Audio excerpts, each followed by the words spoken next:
Bonjour à tous, on démarre l'événement, le webinaire « Comment créer son site internet avec WordPress ».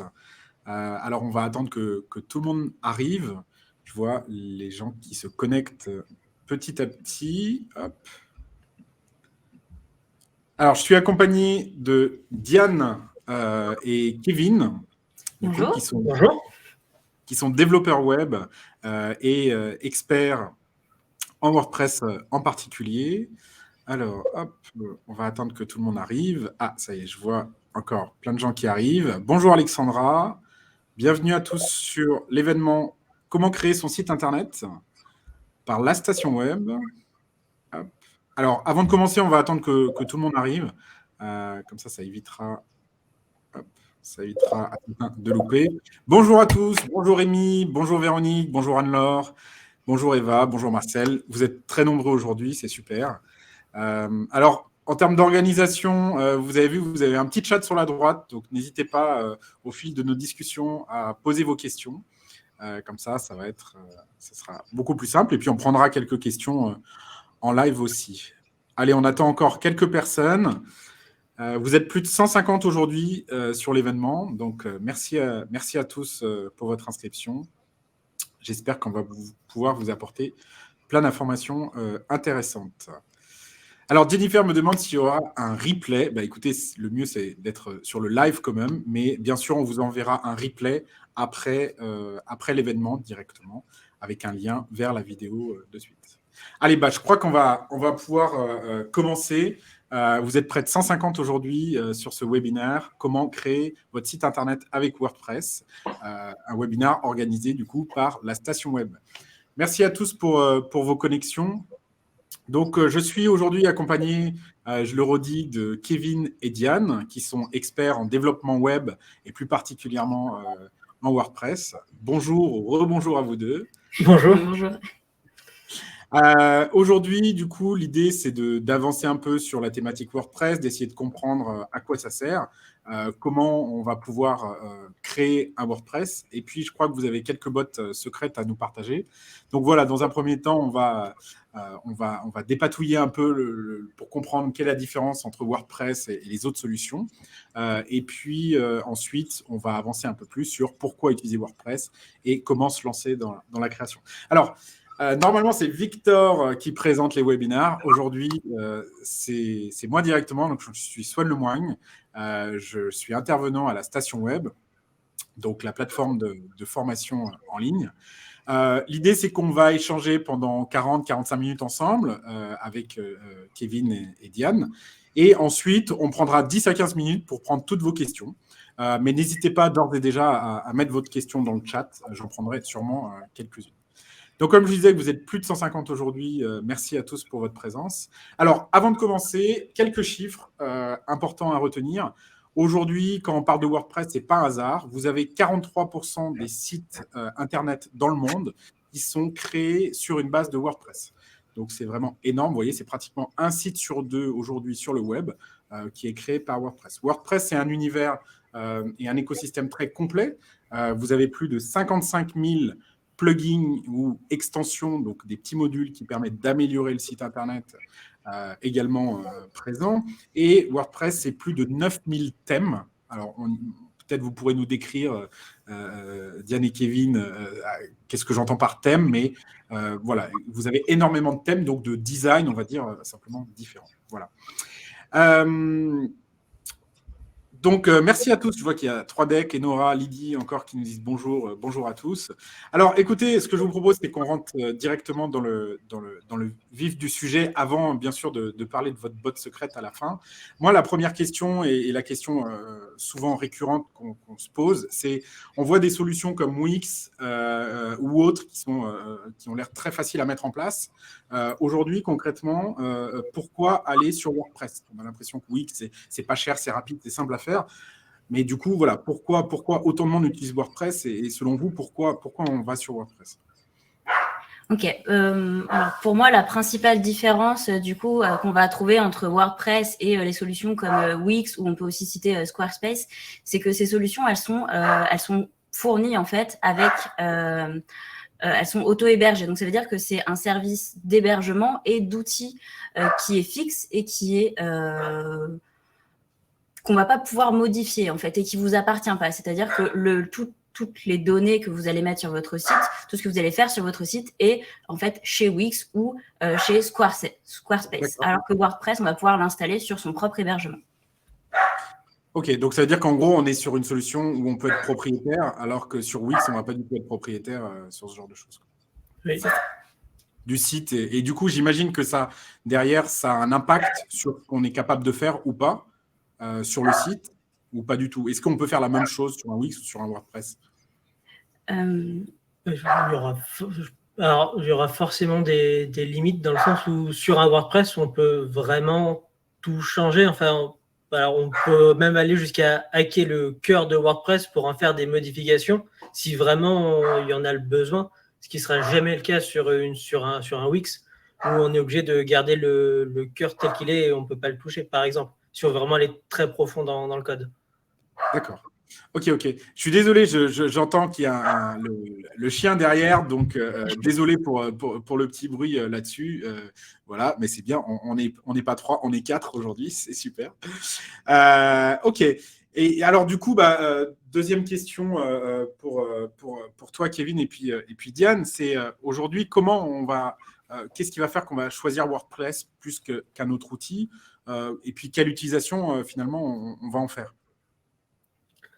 Okay. Comparé à tous les autres outils qu'on peut trouver, la plus grosse force en fait de WordPress, ça va être justement le fait qu'il est beaucoup utilisé. Comme tu disais, on a 43% des sites de tous les sites qui sont faits par WordPress. Donc, ça veut dire qu'on va avoir une énorme communauté.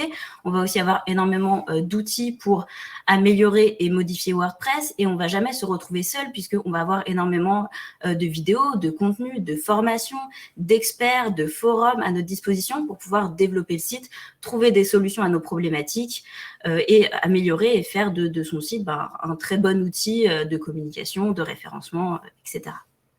Ok, donc si je comprends pas, c'est un écosystème en fait qui est riche et du coup on peut vraiment personnaliser à fond l'expérience.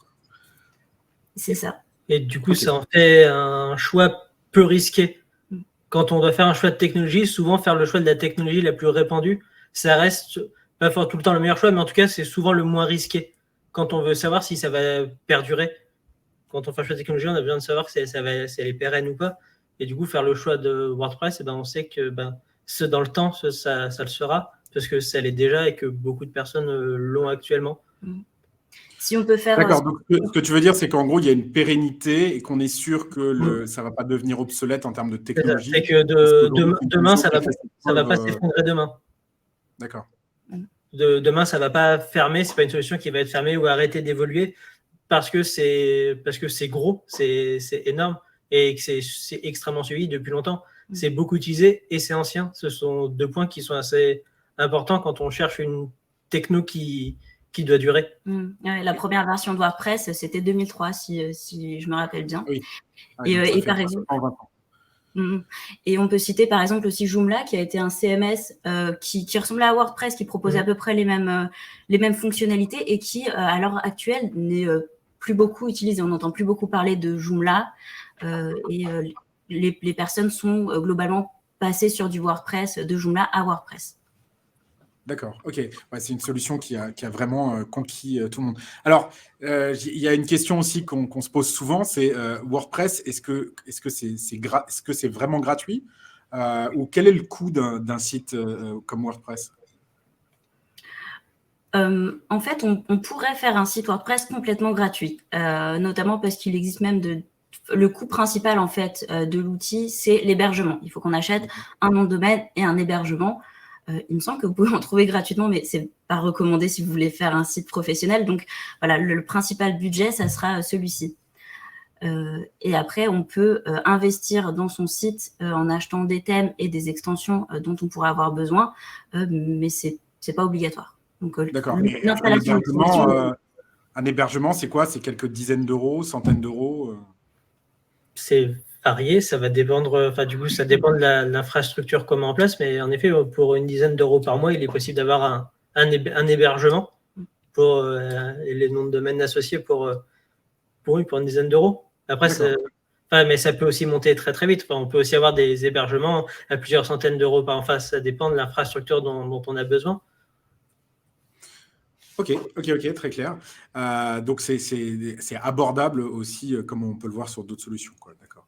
Du coup, si je comprends bien, WordPress, c'est ce qu'on appelle aussi un CMS, donc un Content Management System, et c'est une solution qui est flexible en termes d'utilisation. Est-ce qu'aujourd'hui, on peut tout faire avec un WordPress? Est-ce qu'on peut aussi bien créer un blog qu'un site e-commerce? Quelles sont les utilisations que vous avez le plus souvent? Le blog, ça c'est sûr, parce que WordPress à la base ça a été créé pour réaliser des blogs. C'est un outil uniquement de blogging. Donc pour faire un blog, c'est vrai que WordPress c'est l'outil vraiment idéal. Pour les sites vitrines, c'est un très bon outil pour les sites vitrines et les landing pages. Construire une page optimisée pour le référencement avec des contenus variés, c'est très simple aussi avec WordPress. Après, c'est vrai qu'on peut faire un peu tout et n'importe quoi avec un site WordPress, puisqu'il existe vraiment des milliers d'extensions qui va permettre d'ajouter, par exemple, la possibilité de vendre des produits en ligne, de faire des annonces immobilières, de faire de la location de voitures et ou de vendre des formations, par exemple. Mais par contre, il va avoir des limites, c'est-à-dire que plus on va ajouter d'extensions, plus ça va demander de travail à notre site et à notre hébergement. Donc, c'est là où il faut, par exemple, mettre du budget dans l'hébergement, mais aussi on peut arriver à des limites d'utilisation et d'évolution.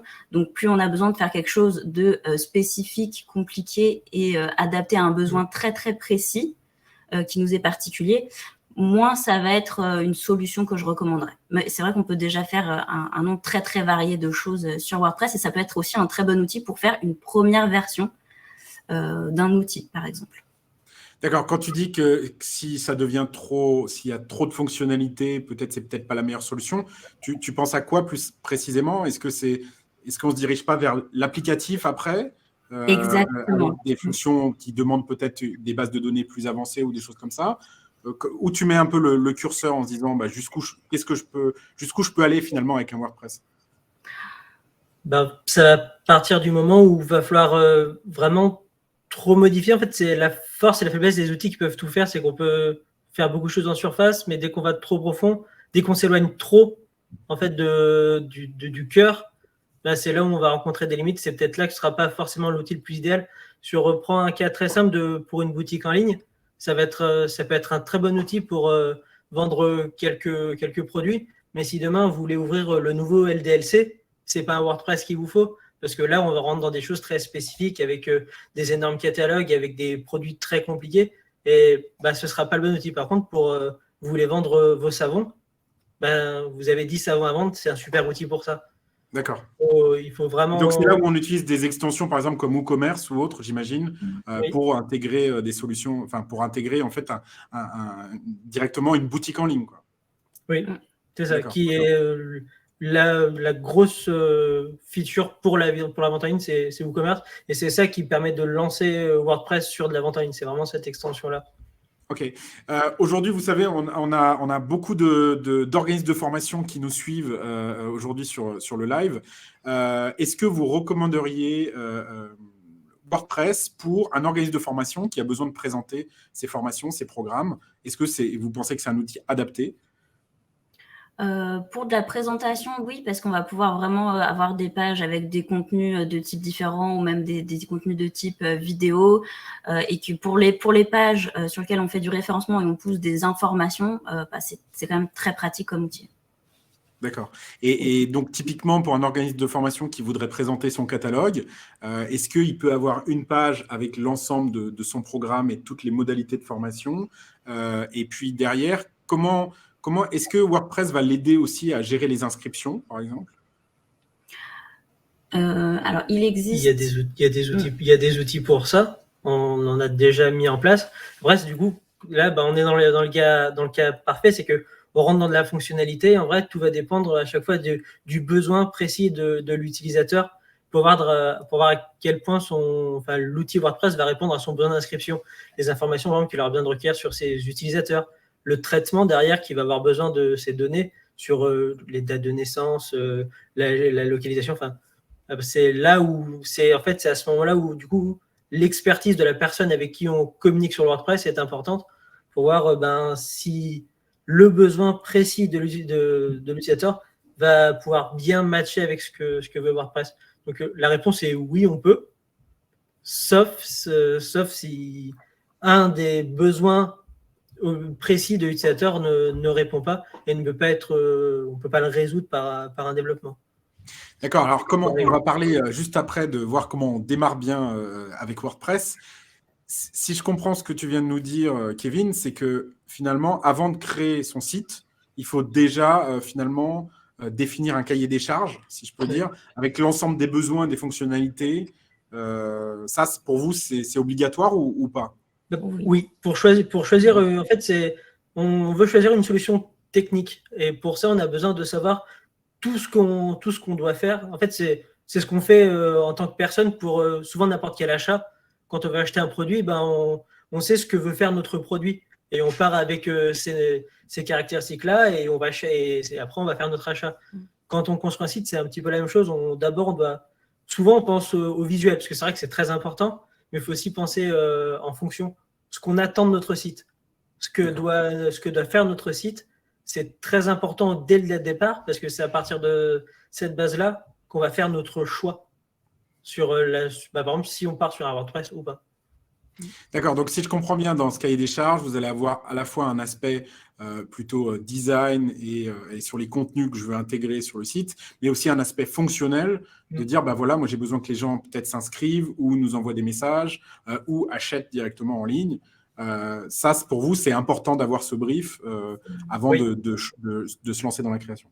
C'est même primordial, je pense, parce qu'on peut toujours faire un petit peu des concessions sur du design, mais vraiment, là où on a des problématiques, c'est que souvent, on sous-estime les fonctions qu'on va avoir besoin et on se retrouve à un moment à dire « Ah oui, mais moi, j'aurais besoin que ça fasse aussi ça ». Et là, on se rend compte que soit on n'y arrive pas, ou soit on n'est pas parti sur la bonne extension, par exemple. Ça nous arrive parfois de se rendre compte qu'il y avait des besoins auxquels on n'avait pas pensé ou que la personne avec qui on travaille n'avait pas encore eu l'idée. Et quand elle a l'idée, on se dit « Ah mince, du coup, il aurait mieux valu partir sur une autre extension. » Ouais. D'accord. Et après, j'imagine que c'est un peu plus difficile peut-être de changer de solution en cours de route, entre guillemets. C'est ça. Après, souvent, il faut refaire toute la partie installation, configuration, du travail qui a été engagé qu'il faut souvent recommencer. Ok, très bien. Donc vraiment, si je dois garder une chose en tête, c'est déjà bien définir ses besoins avant de développer le site Internet. J'ai plein de questions en tête pour vous. Je reviens juste un peu en arrière sur ce que tu as dit tout à l'heure, Kevin. On parlait de coût d'hébergement. On a 3Deck qui nous pose la question quel est le coût moyen d'un site WordPress pour un site classique de présentation sans vente en ligne? Alors, je pense que ce que veut dire 3Deck, c'est en plus de l'hébergement. Globalement, est-ce que vous pouvez nous donner un ordre d'idée sur le coût moyen pour faire un site vitrine WordPress?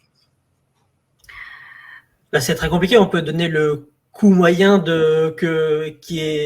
qu'on pratique nous, mais c'est un peu comme n'importe quel artisan. Pour monter un mur, il peut y avoir des prix qui varient en fonction des artisans.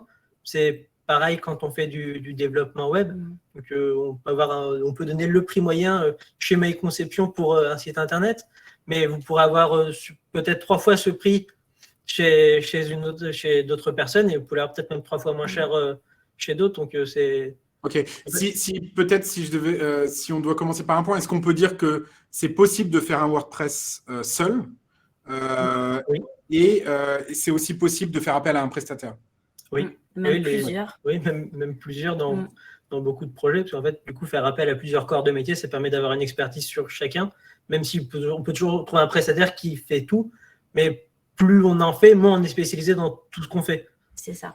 Ok, alors plusieurs corps de métier, qu'est-ce que tu veux dire par là? On peut faire appel au graphiste, c'est la personne qui va du coup designer le site, qui va faire toute la partie visuelle. Et la communication qui peut aller avec. On va faire appel à la partie, à l'intégration au développement, donc les personnes qui vont créer, monter le site, qui vont développer parfois les fonctionnalités qu'on veut associer à notre site. Et il y a la partie référencement, toutes les agences qui sont spécialisées dans le fait de, une fois que notre site est créé et en ligne, il faut qu'il soit bien référencé auprès des moteurs de recherche, bien visible. Donc, c'est. Là, je ne vais pas dire le contraire non, mais parce qu'en fait, ce sont les sur le référencement. Donc, ce sont les évidemment, principaux corps de métier dont on fait appel souvent quand on veut construire vraiment un projet web. Ok.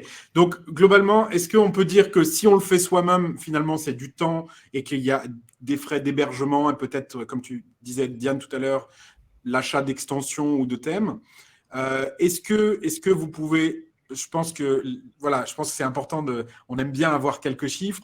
Est-ce que vous pouvez nous donner peut-être juste une rapide fourchette, même si elle est un peu grande, la fourchette. Est-ce que vous pouvez nous donner une fourchette juste pour qu'on ait un ordre d'idée? Est-ce que c'est 50 000 euros, 10 000 euros ou 1 000 euros? Voilà. Pour vous, un site vitrine, allez, prenons peut-être un exemple avec une vingtaine de pages.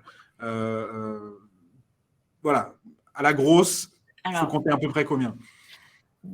En développement, pour nous, ça serait à peu près aux alentours de 2003 à 2005 euros, mais sachant que voilà, il n'y a pas la partie graphisme, ni la partie SEO que nous, on ne fait pas. Donc, c'est vrai. Donc juste pour le développement, tu dis voilà 2300, 2500 euros, il faut ajouter le graphisme et après le référencement. D'accord. Et la partie rédaction, je vois que Lydie a fait la remarque, c'est qu'il y a la partie. Merci Lydie.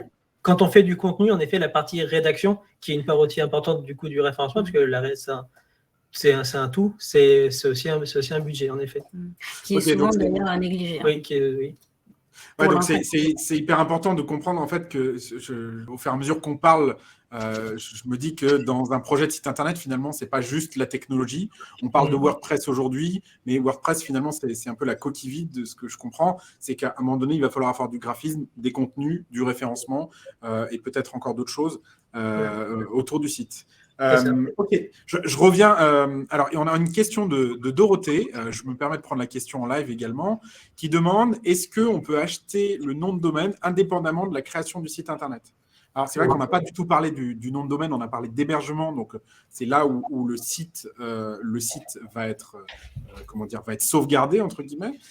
C'est là où le site va vivre. Mais peut-être vous pouvez nous rappeler le lien entre un nom de domaine et le site internet, et puis nous dire si, voilà, répondre à la question de Dorothée, savoir si on peut les acheter indépendamment ou pas. Oui, on peut acheter un nom de domaine, on peut ne avoir aucun site, aucun hébergement, mais quand même avoir un nom de domaine. Du coup, quand un site, on le met sur un hébergement, donc on le localise à un endroit, et l'endroit où il est, c'est ce qu'on appelle un serveur, qui a une adresse IP, qui est indigeste, qu'on ne pourrait jamais retenir. En fait, un nom de domaine qu'on va acheter, si on achète lastationweb.com, en fait, c'est un pseudonyme, c'est une adresse qui va rediriger vers notre serveur. C'est pour rendre ça. D'accord, donc les deux sont vraiment séparés. On peut réserver un nom de domaine, c'est-à-dire l'URL, comme tu le citais, lastationweb.fr. Donc ça, on peut le réserver et en même temps faire le site indépendamment. Oui, on peut avoir plusieurs noms de domaine qui vont ramener vers le même site. D'accord. Ah oui, alors là, tu complexifies les choses. Oui, mais c'est complètement séparé. C'est qu'en fait, on peut avoir plusieurs portes d'entrée vers le même site. Et aujourd'hui, si vous avez un projet de site internet, vous ne savez pas trop, vous voulez que votre nom de domaine il est disponible, ça vous coûte pas grand-chose de l'acheter maintenant et de le réserver et être sûr de l'avoir. Si dans 6 mois, vous partez dessus, vous savez que votre nom de domaine vous appartient déjà et que vous ne vous retrouvez pas bloqué. C'est quelque chose qui arrive. Oui, et puis ça peut être bien aussi d'acheter avec différentes extensions. Donc, l'extension, c'est le petit point quelque chose qui est à la fin, parce que ça peut être embêtant, par exemple, d'avoir son nom de domaine, lastationweb.fr, et en fait, d'avoir un concurrent qui a acheté le .com et qui fait quelque chose de totalement différent, par exemple, ou pas d'ailleurs, ou d'avoir un concurrent direct qui a le nom de domaine, enfin, le même nom que vous, mais un .com, par exemple, ou un point quelque chose d'autre. Ça peut ruiner vraiment tout un plan de communication sur Internet, d'avoir un site avec une extension qui ne nous appartient pas. Du coup, pour l'avoir vécu personnellement en interne dans une société, ça peut vraiment ruiner des plans. De se dire qu'on a oublié d'acheter un domaine. J'espère que ce n'est pas ta botte secrète encore, Kevin, que tu vas nous dire après. Mais du coup, mais c'en est une autre. Très important, quand vous avez votre nom, en gros, quand vous avez déjà votre marque en tête, achetez vite le nom de domaine, vous pourrez faire le site internet plus tard, si je comprends. Oui. Ok. Super. Donc, avant que. On va passer maintenant à la deuxième partie, avant que vous nous donniez vraiment vos secrets de fabrication. Globalement, si maintenant je veux démarrer un WordPress, alors on l'a compris, on peut le faire soit avec un prestataire, des indépendants, une agence, ou bien le faire soi-même. Globalement, la première chose à faire, comment on fait un site WordPress? Tiens, ça, c'est vraiment, je pense, la question de base. C'est, en fait, je commence par quoi? Bah, deux choses, soit par le télécharger, parce qu'en vrai, du coup, WordPress, c'est quelque chose qu'on peut télécharger sur le site de WordPress. C'est un fichier compressé qui contient absolument tous les fichiers du site. Donc, on peut le faire ça très simplement. Enfin, très simplement. On peut le télécharger, en tout cas, en un clic sur le site de WordPress, mais du coup, quand on veut faire un site, on a besoin d'un hébergement. Donc là, oui, je veux dire, parce que ce n'est pas en téléchargeant qu'on a un site. Non, c'est pas en le téléchargeant, mais voilà, on peut l'avoir très facilement de cette façon-là. Mais souvent, on va avoir un hébergement. Donc, on va aller chez un hébergeur auquel on va payer un hébergement. Après, souvent, la question qui est derrière, c'est j'achète quoi comme hébergement? C'est souvent la question. Ah bah oui, carrément. Est-ce que vous avez un tips par rapport à ça? Donc, l'hébergement, c'est là où on va déposer le fameux fichier que tu parles, donc le site WordPress packagé. En fait, l'hébergement, pour vous, vous conseillez quoi? Le meilleur tip que je peux donner, souvent, c'est de parler à son hébergeur. Parce que font souvent peu de clients. Souvent, on a le réflexe aujourd'hui, on va sur le site de l'hébergeur et en 3 clics, on peut avoir acheté son hébergement. Ouais. Mais souvent, c'est lui parler. En fait, les hébergeurs, en fait, ont l'habitude de travailler avec les sites et en décrivant, en appelant l'hébergeur, je vais acheter un hébergement chez vous, je vais avoir WordPress. Dessus, il y aura des 10 pages de contenu. J'imagine qu'il y aura ce trafic-là, il y aura tant de personnes en moyenne sur mon site. Et les hébergeurs ont la capacité de vous fournir l'hébergement adapté à votre besoin. D'accord. Donc, c'est-à-dire qu'il y a des hébergeurs qui sont plus spécialisés sur WordPress et aussi, qui vont pouvoir héberger le site. Il y a des hébergeurs qui communiquent sur des technologies bien précises parce qu'ils ont tout adapté, ils ont vraiment tout qui est adapté pour ça. Et souvent, d'expérience, les utilisateurs ont peu l'habitude de communiquer avec leur hébergeur, leur poser des questions avant d'acheter l'hébergement, ce qui leur éviterait juste des petites déconvenues. Après, un hébergement, ça évolue, donc on peut avoir acheté le mauvais et changer derrière. C'est un abonnement. En soi, c'est vrai que j'ai déjà eu l'occasion de m'abonner à quelques hébergements et c'est vrai que j'ai jamais eu ce réflexe d'aller leur parler. Donc, je note le tips. En tout cas, je reviens juste sur on n'a pas donné d'exemple aujourd'hui. Est-ce que, parce que du coup, un site sur 2 dans le monde, c'est énorme. Vous devez connaître quelques sites inspirants pour vous. Est-ce que vous pouvez nous donner quelques exemples si on veut voir à quoi ça ressemble un WordPress? Si on veut voir, du coup, WordPress a toute une partie showcase sur leur site où ils présentent des gros sites ou des sites réalisés avec WordPress. Et que il y en a un que je pense qui est très parlant, c'est le site de la Maison Blanche, le site de la Maison Blanche aux États-Unis, qui est un blog. C'est un WordPress. Waouh, ok. Donc le site de la Maison Blanche, c'est un WordPress. C'est un WordPress. D'accord, c'est assez dingue. D'accord. Waouh, je ne pensais pas que des sites de gouvernement comme ça pouvaient utiliser des sites WordPress. Ok, ça marche. Du coup, moi, j'avais vu comme exemple le New York Times qui utilisait WordPress. C'est vrai que la Maison Blanche, ça me paraît dingue. Parce que du coup, eux, ils doivent avoir des données hypersensibles ou des choses comme ça. C'est-à-dire qu'en termes de sécurité, ils ont confiance. C'est pas un souci pour eux.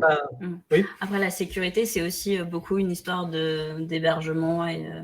Oui. Mais le site reste une porte d'entrée. C'est-à-dire qu'un site non sécurisé, ça reste une porte d'entrée qui est mal faite. Mais le fait que des gouvernements travaillent sur ce genre de plateforme, en termes de sécurité, pour moi en tout cas, c'est forcément quelque chose de positif. C'est-à-dire que c'est éprouvé qu'il y a des personnes qui réfléchissent à des choses de sécurité très élevées qui ont été d'accord avec l'utilisation de cet outil-là. D'accord, ok. J'en profite juste pour faire un mini partage. J'ai trouvé la page Showcase que tu présentes. Donc là, on voit qu'il y a plein d'exemples. Je vois Sony Music, Adobe. Ouais, il y a plein d'autres exemples. Oui. Donc là, on peut aussi aller voir.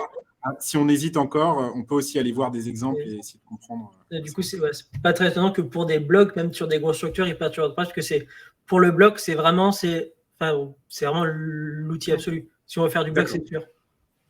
Ok.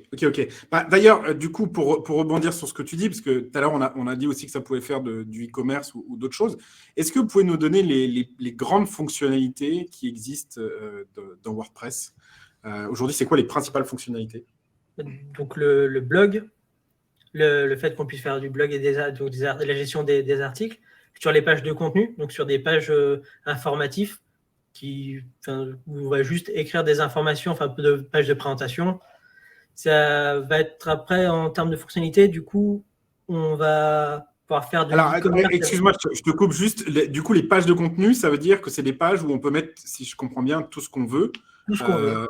Et ça veut dire, ça peut être aussi les pages plus orientées marketing ou de présentation de l'entreprise, ce genre de choses. Sur lequel on peut mettre du contenu média, du texte, du vidéo, de l'image, enfin tout type de contenu média web. Des boutons et des formulaires, on sait que c'est important aussi sur les pages marketing. Donc... Ok, pardon. Du coup, je t'avais coupé, mais c'est juste pour bien préciser, parce que c'est vrai que page de contenu, ça ne parle pas forcément à tout le monde. Là, c'était pour bien comprendre. Hop. Mais en fonctionnalité très utilisée, du coup, l'e-commerce, avec WooCommerce, on peut commencer à faire de l'e-commerce. Alors,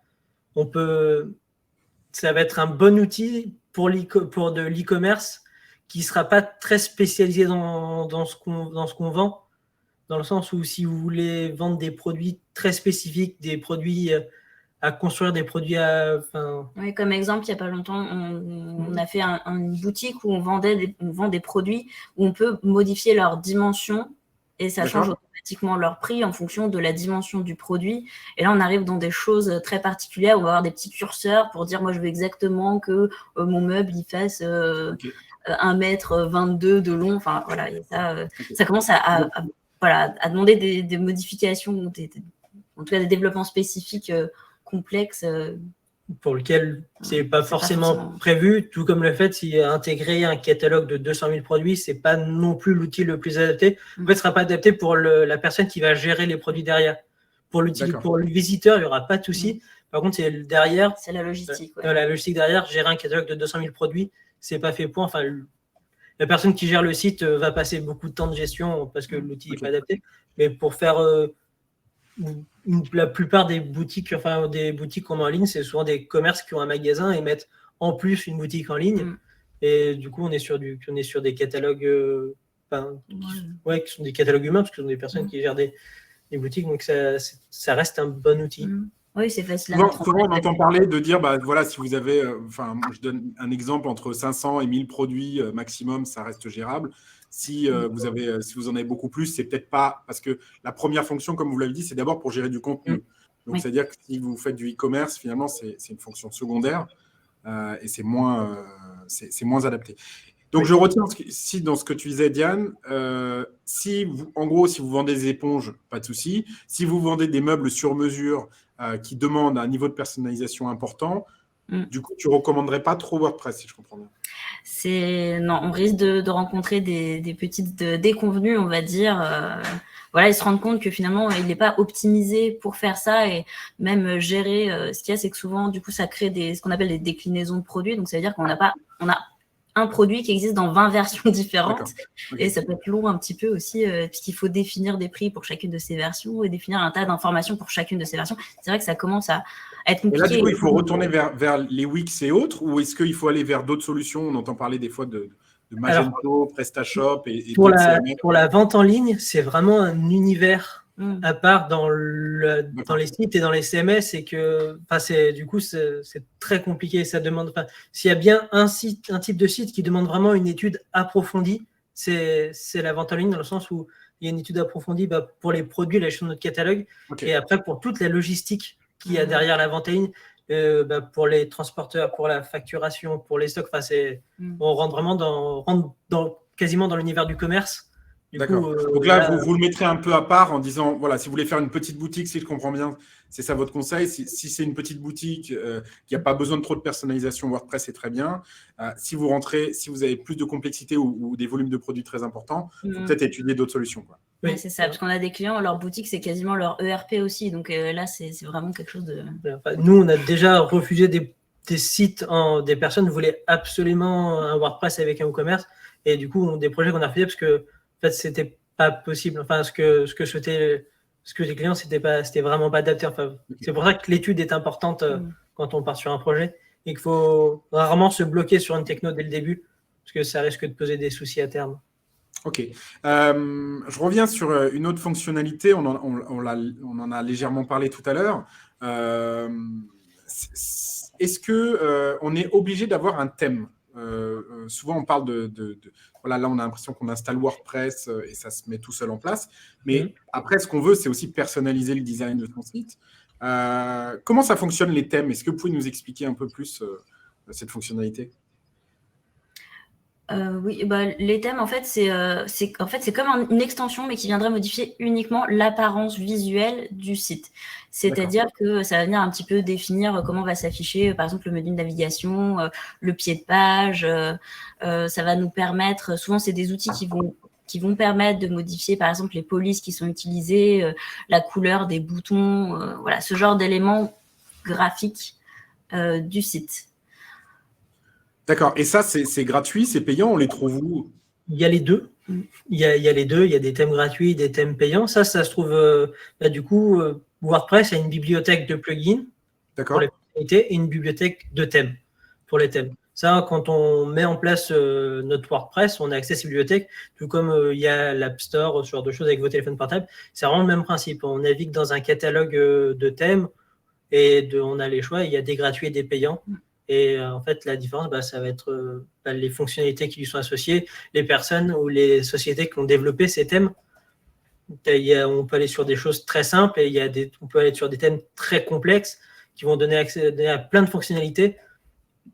Parce que du coup, pour chaque élément graphique qu'on peut changer, en vrai, ce sont des options en plus qu'on va avoir sur notre WordPress. Donc, on a vraiment des thèmes qui vont modifier entièrement le site, aussi bien en front, mais aussi derrière, dans les paramètres utilisateurs qui vont changer beaucoup de choses.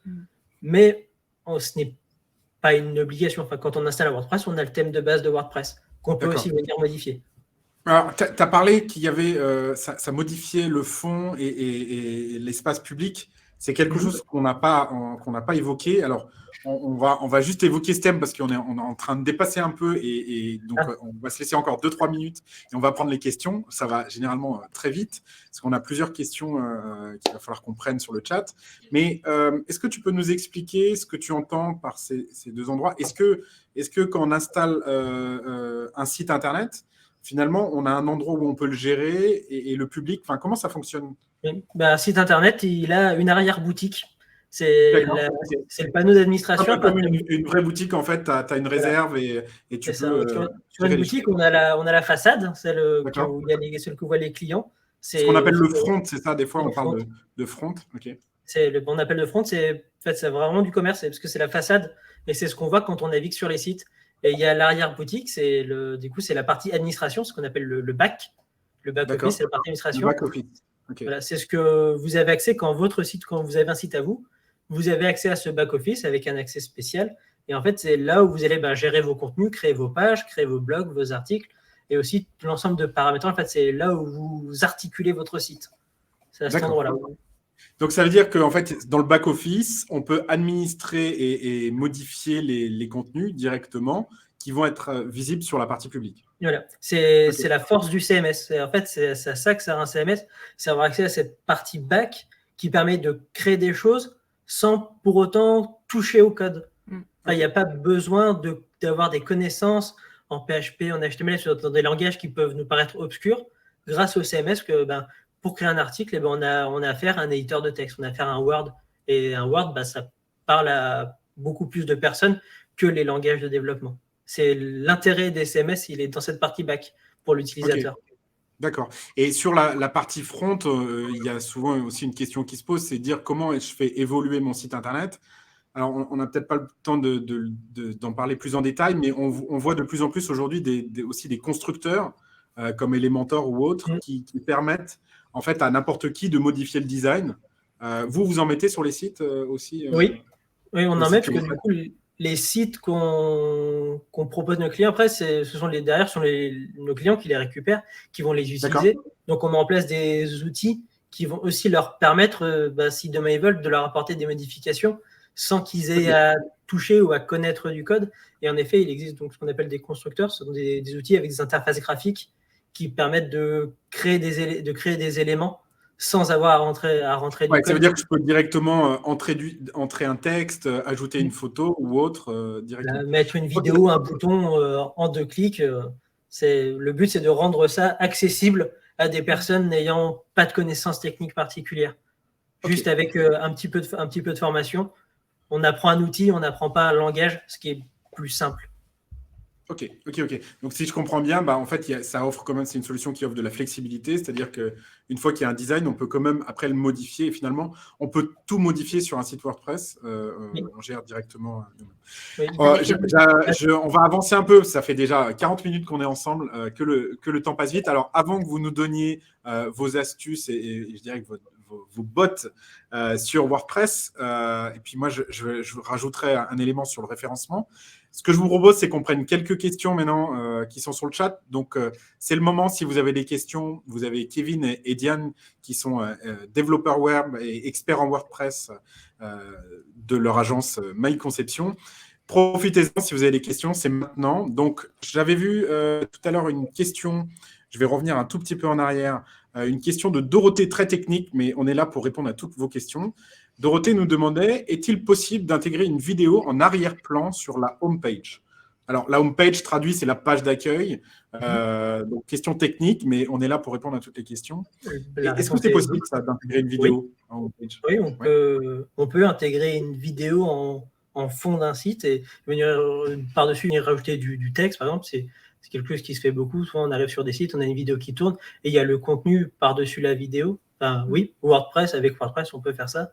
C'est quelque chose qui est possible et qu'on voit assez souvent. Il faut le bon thème ou le bon constructeur de page qui offre cette possibilité. Mais oui. D'accord. Ok. Et est-ce qu'il y a une contrainte particulière? Je pense par exemple au poids de la vidéo ou aux dimensions. Alors, il y a des contraintes. On peut mettre n'importe quelle vidéo dessus. Alors, on ne peut pas mettre n'importe quelle vidéo parce qu'il faut déjà avoir le droit de diffusion de cette vidéo. D'accord. Oui, donc c'est important. Il y a un peu de. Il y a des questions de droit. Vous ne pouvez pas aller sur YouTube et mettre la vidéo que vous voulez. Vous n'avez pas le droit. Mais après, il y a des poids en fonction sur les téléphones portables. iOS a beaucoup de contraintes sur l'affichage de vidéos en automatique. Il y a quand même quelques contraintes. C'est ça. Si vous voulez lancer automatiquement une vidéo sur les téléphones, souvent, on demande qu'elle soit au moins mute, donc qu'il n'y ait pas de son, en fait. D'accord. Ok. Très intéressant. Alors, du coup, on va prendre 2-3 questions encore. Alors, j'ai Lydie qui nous demande quel hébergement recommanderiez-vous en conformité avec le RGPD? Alors déjà, l'hébergement et le RGPD, c'est deux choses bien distinctes. D'accord. Donc, sur n'importe quel hébergement, on peut proposer des conditions, de la RGPD, de la meilleure façon. D'accord, donc c'est pas lié à l'hébergeur, c'est-à-dire que on peut bien gérer les aspects de RGPD sur n'importe quel hébergeur. Oui. Le fait, je complète la question de Lydie, le fait que ce soit hébergé en France ou à l'étranger, est-ce que, selon vous, ça peut avoir un impact pour le RGPD ou pas? Je ne crois pas. Alors ça, on arrive sur des questions, les gars. En fait, la RGPD… Okay. J'ai été trop long. En termes de législation sur l'hébergement des données, c'est peut-être pas vraiment notre domaine de… D'accord. Donc là, il faut peut-être se renseigner auprès d'un avocat. D'accord, il faut peut-être se renseigner du coup auprès d'un avocat pour savoir ce qui est faisable ou pas. Ce qu'on peut dire avec certitude, c'est qu'il n'y a pas un hébergement qui est RGPD compatible et d'autres qui ne le sont pas. C'est pas du tout lié à l'hébergement. On a plusieurs questions encore qui arrivent. Allez, je prends encore 2 questions. Alors, est-ce que vous pouvez nous conseiller un hébergeur spécialisé WordPress? Donc là, je crois que c'est 3D qui nous pose la question. Je crois qu'il veut des réponses concrètes. Est-ce que vous pouvez nous donner peut-être 2 ou 3 hébergeurs que vous recommanderiez? Il y a comme hébergeur spécialisé WordPress, on va avoir WP Engine qui propose des offres qui sont… ou en tout cas, on a un support qui est présent et qui est actif. Ça, c'est une bonne chose. On va avoir un hébergeur suisse aussi, Infomaniac, par exemple, avec qui on travaille de temps en temps. Leur petit plus à eux, c'est qu'ils proposent un hébergement vert. En fait, ils s'engagent écologiquement à faire en sorte d'utiliser de l'énergie verte. Et ils ont pas mal de… Ils ont l'habitude de travailler avec WordPress. Et ils ont un système aussi d'installation de WordPress en un clic. Donc, on clique et hop, le WordPress il est installé. Donc, il est optimisé pour. Et après, on peut dire aussi qu'il y a plein de petits hébergeurs locaux. On n'est pas obligé de travailler avec des énormes hébergeurs qui ont des gros sites, etc. Et on peut se dire qu'on veut un hébergeur qui est pas loin et qui gère ses serveurs dans le coin. Et là, on peut se renseigner autour de nous parce que il y a des personnes. Dans quoi, vous voulez dire en France ou même peut-être localement? En France ou même dans votre région? À Paris, à Lyon ou à Bordeaux? À Lyon, nous on travaille avec un petit hébergeur dans le nord de la France. Je crois qu'il est il est dans le nord et il a un tout petit hébergement. Ils sont 2 ou 3 à travailler dedans. On a des collègues aussi qui proposent des services d'hébergement nous on est sur Lyon, donc qui sont sur Lyon et qui ont leur serveur sur Lyon dans la rue à côté de chez eux, et qui gèrent leur serveur. Au-delà de la loi, ta question d'avant, c'est pour les données et la loi, mais en fait, souvent, on peut aussi apprécier de savoir que nos données sont en France et ne sont pas gérées par un autre pays. Et ça, c'est peut-être pas forcément la question qu'on se pose. Souvent, on peut avoir tout un projet autour du local. Oui, il y a une thématique hébergement donné, en tout cas, qu'il faut prendre également en compte et peut-être se rapprocher du légal.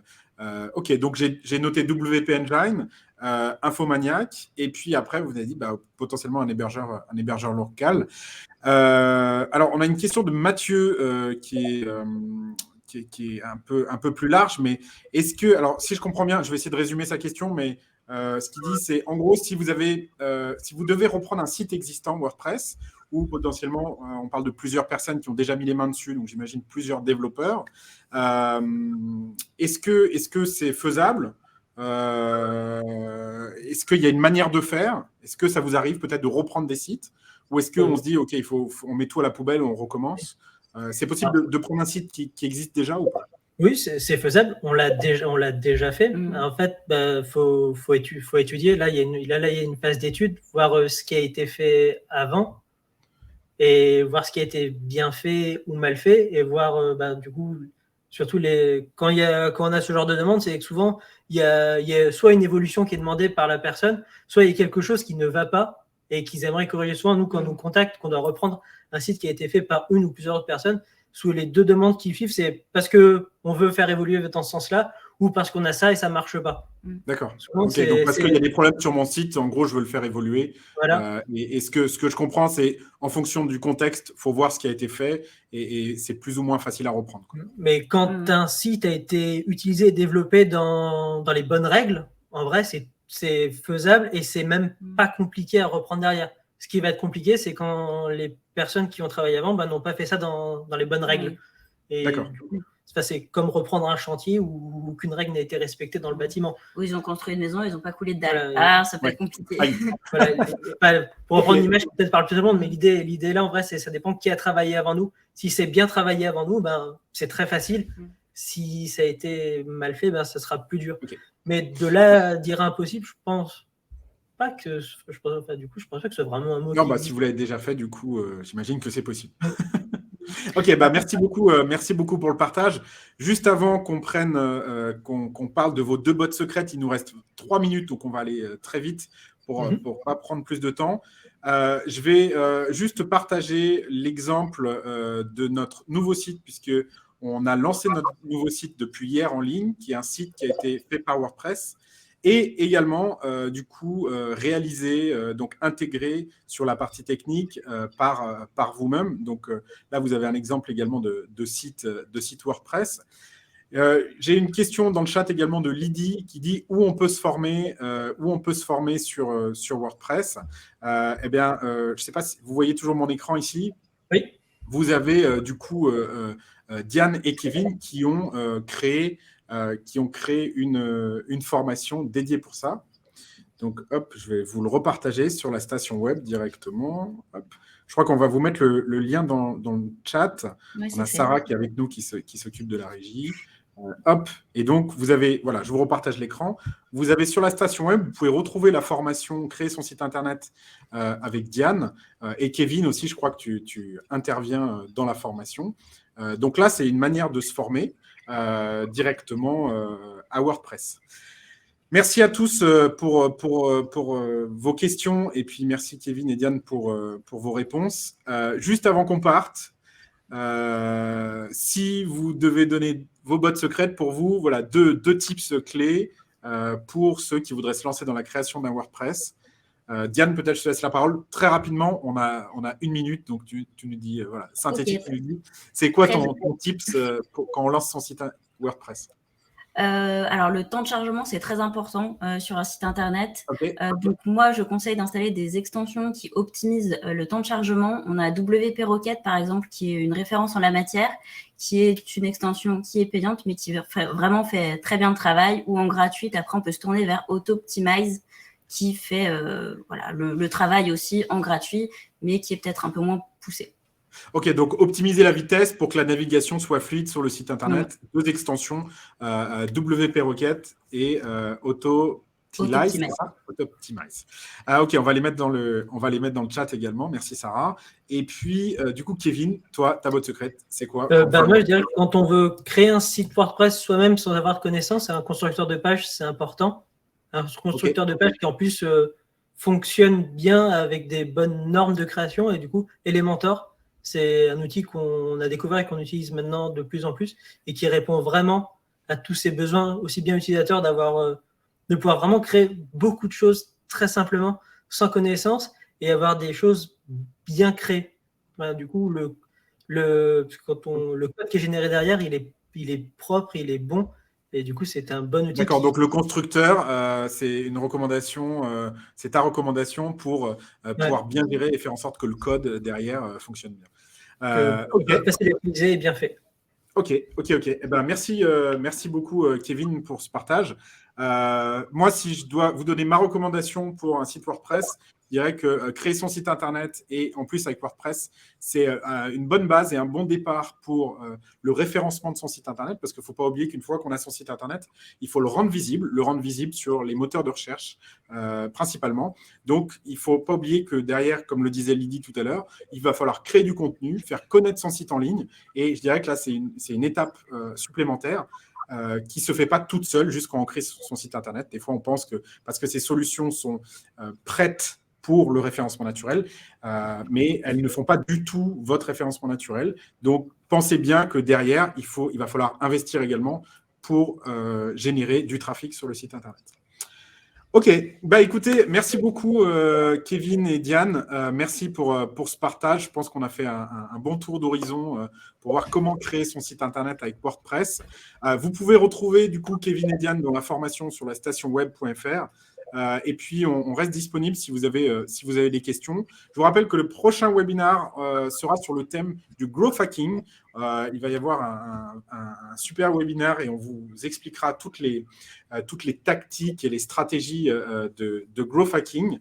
Le webinaire sera visible le 24 février. Donc, on se retrouve le 24 février avec Victor qui sera aux commandes, mais je serai également là.